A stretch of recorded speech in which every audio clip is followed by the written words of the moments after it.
বন্ধুগণ, আমি রিকি চলে এসেছি একটা নিউ ভিডিও নিয়ে। তো আজ সন্ধ্যাবেলা ফাঁকাই বসছিলাম, তো ভাবছিলাম কি করা যায়। তো যেরকম ভাবনা সেরকম কাজ, অর্ডার দিয়ে দিলাম একটা পিৎজা।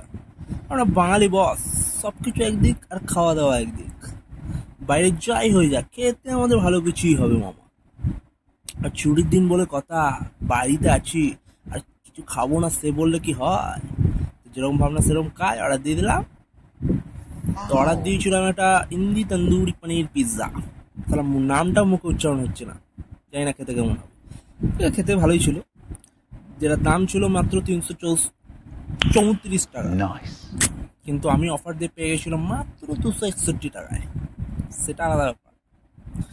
আমরা বাঙালি হলে কি হবে, খেতে আমাদের বিদেশি খাবারই ভালো লাগে।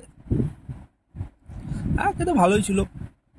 উপর পনির ছিল, তন্দুরি সস ছিল, চাট ছিল। খেতে মোটামুটি ভালোই ছিল, খারাপ লাগেনি। তো যাই হোক, পিৎজাটা আমি এনজয় করি। আর যদি ভিডিওটা ভালো লেগে থাকে, লাইক করে যেতে ভুলো না কিন্তু। তো আজকের মতো টাটা, লাভ ইউ অল, দেখা হচ্ছে।